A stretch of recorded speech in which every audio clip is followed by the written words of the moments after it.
आज हम बात करेंगे यूरोप शेंगन कंट्री की, जिसका नाम है स्लोवाकिया। फ्रेंड्स, आपने ये कंट्री का नाम सुना होगा, कुछ ही टाइम पहले ये शेंगन का पार्ट बनी है and one of the famous and richest and safest country of Europe है, जहाँ पर कि इंडियन लोग, पाकिस्तानी लोग, बांग्लादेशी लोग और बहुत सारी कंट्रीज के लोग वहाँ पर काम करने के लिए वर्क पर्पज से जाते हैं और बहुत सारे लोग टूरिज्म पर्पज से भी जाते हैं, राइट। स्लोवाकिया का जो ऑफिशियल नेम है, इसका है स्लोवाक रिपब्लिक। ये सेंट्रल यूरोप में पड़ती है और अदर जो कंट्रीज से अपने बॉर्डर शेयर करती है वो है Poland, Hungary, Ukraine, Austria and चेक रिपब्लिक, राइट। ये 5 कंट्रीज के इसके साथ बॉर्डर शेयर होते हैं। इसकी जो कैपिटल है ब्रातिस्लावा है, राइट। और जो ऑफिशियल या मदर टंग कह देते हैं, मदर टंग जो लैंग्वेज है वो है वहाँ पे स्लोवाक। जैसे कि हमारे भारत में हमारी जो मदर टंग है वो है हिंदी, ऐसे ही वहाँ पर क्या है, स्लोवाक। अब वहाँ पर रिलीजन कौन सा है? मेन रिलीजन है जो क्रिश्चियनिटी में कैथोलिक क्रिश्चियन जो होते हैं, कैथोलिसिज्म वहाँ का मेन रिलीजन है। वहाँ पर हिंदू भी हैं, इंडियंस भी हैं, कुछ पॉपुलेशन मुस्लिम्स की भी है, बहुत सारी अदर कंट्रीज से भी आए हुए लोग हैं, राइट। तो वहाँ पर ऐसा नहीं है कि कैथोलिक्स है तो हम लोग वहाँ जाकर सेटल नहीं हो सकते या हमें पीआर नहीं मिल सकती। बहुत ही वेलकमिंग नेचर वाली ये कंट्री है, तो इसमें कोई भी ऐसा डरने वाली बात नहीं है, हेजिटेट होने वाली बात नहीं है कि वहाँ पर हमें दूसरी कंट्रीज के ज़्यादा लोग मिलेंगे, अपने लोग नहीं मिलेंगे, हम वहाँ पे काम कैसे करेंगे। तो बहुत सारे लोग वहाँ पर, इंडियन लोग वहाँ पर काम कर रहे हैं, पाकिस्तानी नेशन के भी हैं, मुस्लिम मॉडर्न लोग भी हैं, तो बहुत सारे लोग हैं वहाँ पर मिलजुल कर काम कर रहे हैं। तो कोई ऐसी कोई टेंशन वाली बात नहीं है, सेफ्टी सिक्योरिटी की भी कोई बात नहीं है। इसके बाद बात करते हैं वहाँ की पॉपुलेशन कितनी है। पॉपुलेशन है अराउंड 54.5 लैक्स, ठीक है, ये वहाँ की पॉपुलेशन है। तो 54.5 लाख के आसपास इसकी पॉपुलेशन है। अब ये फेमस क्यों है? तो सबसे पहले अगर मैं बात करूं कि इसकी जो इकोनॉमी की बैकबोन है वो है ऑटोमोटिव इंडस्ट्री, राइट। ये ऑटोमोबाइल की जो इंडस्ट्री होती है, बेसिकली वहां पे 4 व्हीलर्स जो बन रहे हैं उनके बारे में मैं बात कर रहा हूँ। हमने यहाँ पर भारत में बैठे हुए कंपनीज का नाम सुना होगा, जो मैं कहने जा रहा हूँ वॉक्सवैगन, आपने सुना ही होगा, है ना। तो वॉक्सवैगन का वहाँ पे ऑटोमोटिव प्रोडक्शन असेंबली प्लांट है और कई सारी सब्सिडरीज भी हैं। बहुत सारी चाइल्ड पार्ट बनाने वाली कंपनीज हैं जो कि उसको सप्लाई चेन को पाइपलाइन देती हैं, ठीक है। तो वॉक्सवैगन एक बहुत बड़ा ग्रुप है, वहाँ पर उनका प्रोडक्शन प्लांट है। उसके बाद अगर मैं बात करूँ तो किया मोटर्स वालों का प्रोडक्शन प्लांट है, ठीक है। उसके बाद अगर मैं बात करूँ तो जैगुआर लैंड रोवर का वहाँ पर प्रोडक्शन प्लांट है। उसके बाद मैं बात करूँ तो वॉल्वो, ये 4 ब्रांड आपने सुने होंगे यहाँ पर, है ना। तो इनकी गाड़ियाँ भी देखी होंगी आपने सड़कों पर चलती हुई। तो इनका प्रोडक्शन प्लांट स्लोवाकिया में है। तो बहुत अच्छी खासी प्रोडक्शन क्वांटिटी इनकी वहाँ पर बनती है। बहुत सारे इनको हेल्प करने के लिए छोटी छोटी सब्सिडरीज हैं, छोटी छोटी चाइल्ड पार्ट बनाने वाली कंपनीज हैं, जहाँ पर कि बहुत सारे लोग काम कर रहे हैं और वो फॉरेन वर्कर्स को भी वहाँ पर बुला रहे हैं, राइट। तो आगे हम बात करते हैं कि ये तो होगी जो इकोनॉमी की बैकबोन है। इसके अलावा क्यों फेमस है ये कंट्री? तो बहुत सारे अच्छे लैंडस्केप्स हैं वहाँ पर, हॉट स्प्रिंग्स हैं वहाँ पर, केव्स हैं वहाँ पर, यूनिक कैसल्स हैं वहाँ पर, बहुत सारे। यूरोपियन डेड सी है जो देखने लायक है ना। फेमस कई सारे टाउन्स हैं, राइट, जहाँ पर कि लोग टूरिज्म पर्पज से जाते हैं, ठीक है। और इसके साथ साथ अगर हम बात करते हैं कि वहाँ क्या क्लाइमेटिक कंडीशंस की, तो वहाँ पर फ्रेंड्स की 4 मेजर जो सीजन्स हैं, ठीक है।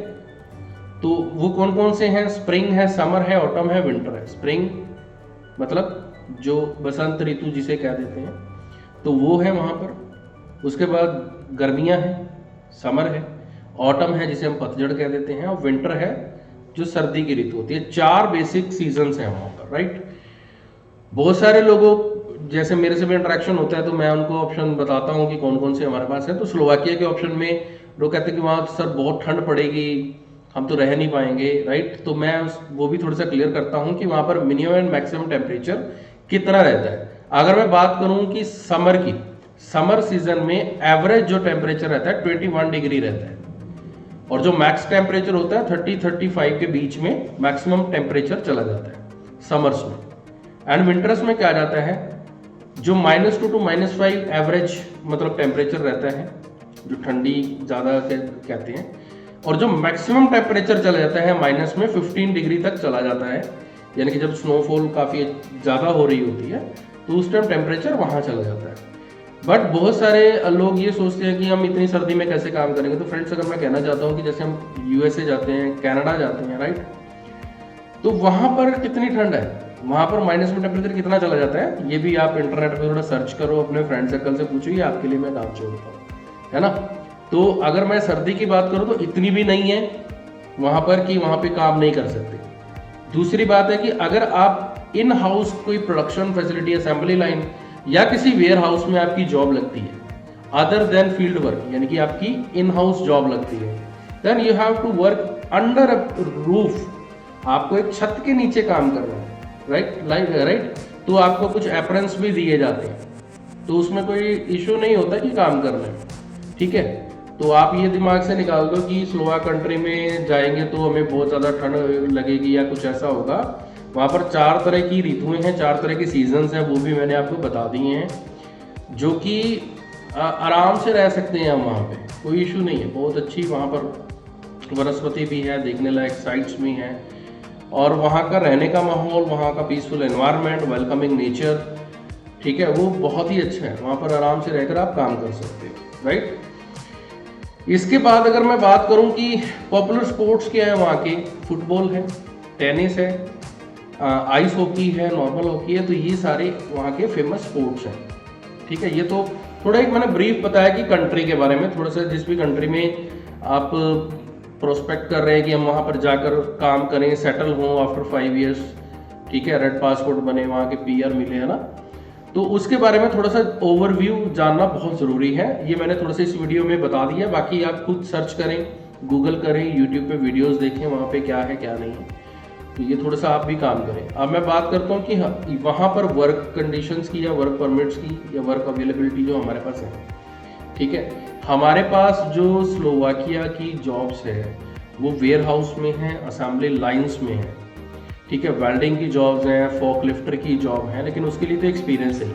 अगर मैं बात करता हूँ 10th या +2 वाले की, या बिल्कुल फ्रेशर है कोई बच्चा, 10th +2 बैचलर्स करने के बाद भी फ्रेशर है, या थोड़ा बहुत एक्सपीरियंस है किसी भी लाइन का, राइट, तो उसके लिए नॉर्मल असेंबली लाइन में या वेयर हाउस की जॉब मिल जाएगी, जनरल वर्कर की, जनरल हेल्पर की, ठीक है। अगर मैं बात करूँ कि सैलरी की, कि सैलरी कितना रहता है, तो इसमें जो ग्रॉस अगर मैं सैलरी की बात करता हूँ तो 5 to 7 यूरोज पर आवर इतना ये वेज मिलता है, राइट। फिर उसमें अकोमोडेशन के जो चार्जेस होते हैं, क्लीनिंग के एक्सपेंसेस होते हैं, अगर कोई कंपनी फूड दे रही है उसके एक्सपेंसेस वो काट लेती है। तो नेट जो आपके पास बच सकता है, अगर मैं बात करता हूँ कि 40 आवर्स पर वीक जो काम करने की, ठीक है, और आपके 4 वीक्स आप काम कर रहे हो विदाउट एनी ओवरटाइम, आफ्टर सारी डिडक्शन के बाद 70-80,000 के आसपास का राउंड बच जाता है, ठीक है। तो क्योंकि अकोमोडेशन तो कंपनी दे ही रही है, और बहुत सारी कंपनीज क्या है कि 2 टाइम्स का मील्स भी दे देती है। अदरवाइज अगर मील्स नहीं दे रही है तो आपको खुद मील करना है, तो आप इससे ज़्यादा भी बचा सकते हैं, राइट। क्योंकि देखो, जो भी कंपनी आपको ये फैसिलिटी प्रोवाइड कर रही है, आपकी ग्रॉस सैलरी में से ही डिडक्शन करके ही आपको नेट सैलरी आपके हैंड में बचेगी, ठीक है। वो कहीं ना कहीं वो सारी चीज़ें जोड़कर ही आपको सैलरी प्रोवाइड करती है ग्रॉस सैलरी के रूप में, राइट। ये आपको बच जाता है, लेकिन ये जो मैंने बताया है कि एवरेज मिनिमम सा बताया है, इससे ज़्यादा भी होगा, राइट। तो इसके लिए आपको करना क्या है, आप और आपकी रिक्वायरमेंट क्या है। अगर आप 20 ईयर्स से ऊपर हैं, फिजिकली फिट हैं, मेंटली फिट, ठीक है, आपके पास कोई एक्सपीरियंस है या नहीं है, आप 10th या +2 पास हो, देन इट इज़ ओके, ठीक है। आपका पासपोर्ट ECR ना हो, अगर ECR वाले हैं तो वो भी मेरे को कंडीशन दिखा दें, आप अपना एक बार डिस्कस कर सकते हैं, आपकी एज क्या है, आपका मैरिटल स्टेटस क्या है, तो उसके हिसाब से भी कुछ हो जाता है। प्लस एक छोटा सा एक 1-to-1 एक इंटरव्यू टाइप का मैं भी लूँगा, जिससे कि मुझे भी पता चले कि जिस पर्सन को हम भेज रहे हैं तो वो केपेबल है या नहीं है, उसकी शॉर्टलिस्टिंग हो पाएगी क्या नहीं, राइट। तो अगर इससे अबव आपकी एजुकेशन है, एज भी है इससे ऊपर, यानी 20+ है, अप टू 50 ईयर्स तक, 50 ईयर्स से कम, ठीक है, फिजिकली मेंटली फिट होने चाहिए आप, ठीक है, तो आपके लिए जॉब है, रिक्वायरमेंट्स खुली हैं। आप अपना प्रोफाइल मेरे को डिस्कस करके आप मेरे को दे सकते हैं। पेपर्स डॉक्यूमेंट्स क्या क्या चाहिए, आपका पासपोर्ट चाहिए, आपके आईडी प्रूफ चाहिए, आपका जो फैमिली टाइज हैं उसके बारे में थोड़ा स्टेटस है, उनके आईडी प्रूफ चाहिए, आपका एजुकेशनल सर्टिफिकेट चाहिए, आपका कोई प्रायर एक्सपीरियंस है वो मुझे चाहिए, ठीक है। और ये सब होने के साथ साथ जब मैं यहाँ से शॉर्ट लिस्ट कर दूंगा, आगे जब भेजेंगे तो आपकी एक पीसीसी होगी, वो पोस्टल होगी, ये चीज़ें हमें चाहिए। आपका जो सारा काम है वो एज सुन एज पॉसिबल हो जाएगा, ठीक है, ज़्यादा टाइम नहीं लगेगा इसमें। पहले थोड़ी सी प्रॉब्लम आ रही थी कि जो इसके कुछ चेंजेस हुए हैं अभी इमिग्रेशन में कि क्या क्या रिक्वायरमेंट्स थी, तो वो सारी अब क्लियर हो गई हैं, ठीक है। तो अब जल्दी से जल्दी काम हो रहे हैं। तो जो भी आपको इन्फॉर्मेशन चाहिए, आप स्लोवाक जाना चाहते हैं, अपना वहाँ जाकर करियर बनाना चाहते हैं, तो आप मुझे जो स्क्रीन पर नंबर दिया हुआ है उस पर कॉन्टैक्ट करें, ऑफिस विजिट करें, 1-to-1 बैठकर मीटिंग करें, क्लियर करें बात और आगे प्रोसीड करें, ठीक है। क्योंकि ये जो काम है इसमें ज़्यादा एक्सपेंसिव भी नहीं है, ठीक है, अच्छी जॉब अपॉर्चुनिटी मिलेगी आपको। वहाँ लैंड होने के बाद आपका जो एम्प्लॉयर है आपका काम देखने के बाद, जैसे वीक और 2 वीक्स वो आपका काम देखेगा, आपका एटीट्यूड देखेगा।